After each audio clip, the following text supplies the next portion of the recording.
AMC સામે ફરી એકવાર પીજી એસોસિએશનના લોકો લડી લેવાના મૂડમાં જોવા મળી રહ્યા છે। અમદાવાદના બોડકદેવ વિસ્તારમાં આવેલી જે એએમસી કચેરી છે તેની બહાર ધરણા કર્યા હતા। ભાડા કરાર સહિતના ડોક્યુમેન્ટ હોવા છતાં પણ સીલ માર્યા હોવાની વાત સામે આવી રહી છે। ફરી એકવાર મોડી રાત્રે મોટી સંખ્યામાં પીજી એસોસિએશનના લોકો જે છે એ એએમસી કચેરી ખાતે પહોંચ્યા હતા। તમે પરમિશન વગર અહીંયા ધરણા અથવા તો આવી રીતે રાતાકી બેનરો સાથે ન બેસી શકો। બોપલની અંદર એક મિલકતને સીલ કરવામાં આવી છે કે આ પીજી ચાલી રહ્યું છે, જે પીજી હતું જ નહીં છતાં પણ સીલ કરી દેવામાં આવ્યું છે। અમદાવાદ મ્યુનિસિપલ કોર્પોરેશન દ્વારા પીજીની સીલિંગ અંગેની વારંવાર રજૂઆતો છતાં પણ સીલ કરવામાં આવી રહ્યા છે। દર 2 દિવસે, દર 5 દિવસે કે દર 10 દિવસે 1 કે 2 પીજીને સીલ કરવામાં આવે છે। અમારી કોઈ પણ રજૂઆતને હાલ પૂરતી ધ્યાનમાં લેવામાં આવતી નથી। પીજી અંગેના પોલિસી આવે, પીજી અંગેના નિયમો આવે, પીજી જ્યાં સુધી પોલિસી અંગેના નિયમો ન આવે ત્યાં સુધી પીજીની સીલિંગ પ્રક્રિયા બંધ કરવામાં આવે કે અમે અમારા નિયમો પ્રમાણે જ કામ કરીશું અને અમે અમારી એસઓપી પ્રમાણે જ કામ કરીશું।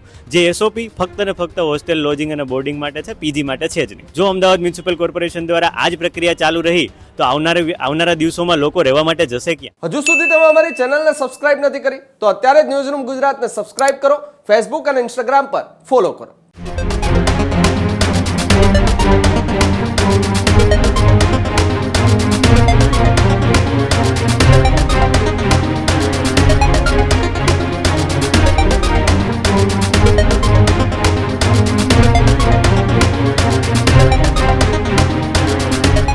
અમદાવાદમાં ફરી એકવાર પીજી મુદ્દે જોરદાર બબાલ થઈ હતી।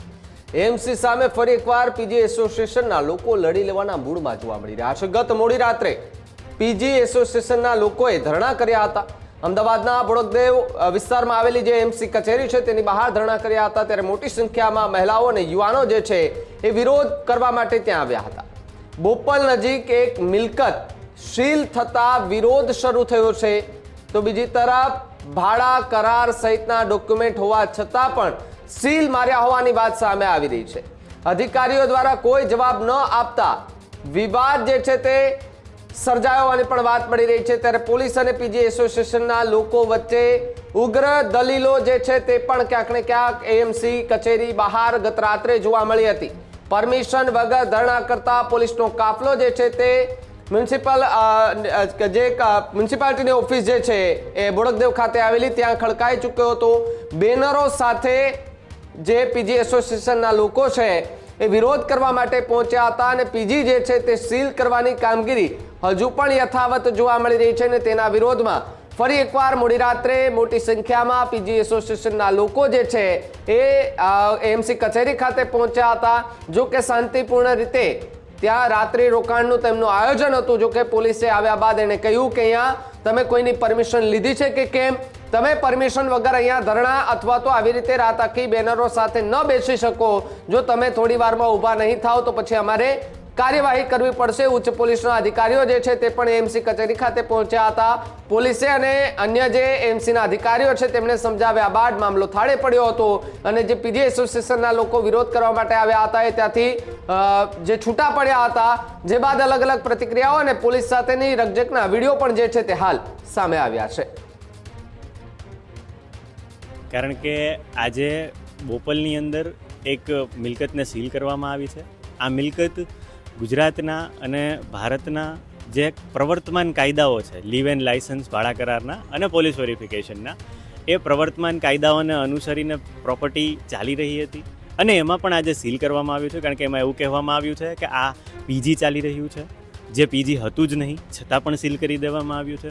રહી વાત પીજી સીલ કરવાની તો પીજી અંગે પ્રવર્તમાન કોઈ પણ કાયદાઓ કે કોઈ પણ કાનૂન કે નિયમો ના હોવા છતાં પણ અમદાવાદ મ્યુનિસિપલ કોર્પોરેશન દ્વારા પીજીની સીલિંગ અંગેની વારંવાર રજૂઆતો છતાં પણ સીલ કરવામાં આવી રહ્યા છે અને જે બાબતે અમે અહીં આજરોજ ભેગા થયા છીએ અને અમે આજથી અહીં ધરણા કાર્યક્રમ ઉપર બેઠા છીએ અને આખી રાત અમે અહીં જ બેસવાના છીએ અને જ્યાં સુધી અમારા પ્રશ્નનું સોલ્યુશન નહીં આવે ત્યાં સુધી અમે અહીં જ બેસીશું। હા, અમે મ્યુનિસિપલ કમિશનર શ્રી, રાજ્ય સરકારને બધાને જ રજૂઆત કરી છે, છતાં પણ આ રજૂઆતને કોઈ પણ ધ્યાને ન લેતા ફરીથી દર 2 દિવસે, દર 5 દિવસે કે દર 10 દિવસે 1 કે 2 પીજીને સીલ કરવામાં આવે છે અને અમારી કોઈ પણ રજૂઆતને હાલ પૂરતી ધ્યાનમાં લેવામાં આવતી નથી। શું માંગણીઓ છે હવે તમારી? અમારી માંગણી પીજી અંગેના પોલિસી આવે, પીજી અંગેના નિયમો આવે અને પીજી જ્યાં સુધી પોલિસી અંગેના નિયમો ન આવે ત્યાં સુધી પીજીની સીલિંગ પ્રક્રિયા બંધ કરવામાં આવે. અત્યારે તમે આવે કોઈ અધિકારીને મળ્યા ખરા, વાતચીત કરી?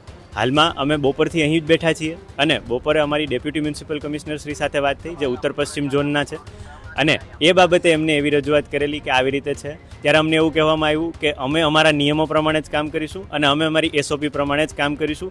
જે એસઓપી ફક્ત ને ફક્ત હોસ્ટેલ, લોજિંગ અને બોર્ડિંગ માટે છે, પીજી માટે છે જ નહીં. અત્યાર સુધીમાં કેટલા લગભગ પીજી સીલ કર્યા હશે આ વિસ્તારમાં? ખાલી જો ઉત્તર પશ્ચિમ ઝોનની વાત કરવામાં આવે તો 80 થી 100 પીજી સીલ કરવામાં આવ્યા છે. કેટલા લોકો જે છે તે અત્યારે ક્યાંક મુશ્કેલીમાં મુકાયા હોય, કારણ કે ઘણા બધા વિદ્યાર્થીઓ ત્યાં આવે છે, નોકરિયાત માણસો પણ આવે છે. હાલમાં અગર વાત કરીએ આ 80 થી 100 પીજીની, તો અરાઉન્ડ 1000 થી 1500 પબ્લિકને આ વસ્તુની ઇમ્પેક્ટ આવી છે. તો એમના માટે શું વ્યવસ્થાઓ જે છે તે હાલમાં અત્યારે કેવું થઈ રહ્યું છે કે એક જગ્યાએથી બંધ કરાવે છે તો લોકો બીજી જગ્યાએ જઈ રહ્યા છે. જો અમદાવાદ મ્યુનિસિપલ કોર્પોરેશન દ્વારા આ જ પ્રક્રિયા ચાલુ રહી તો આવનારા દિવસોમાં લોકો રહેવા માટે જશે ક્યાં?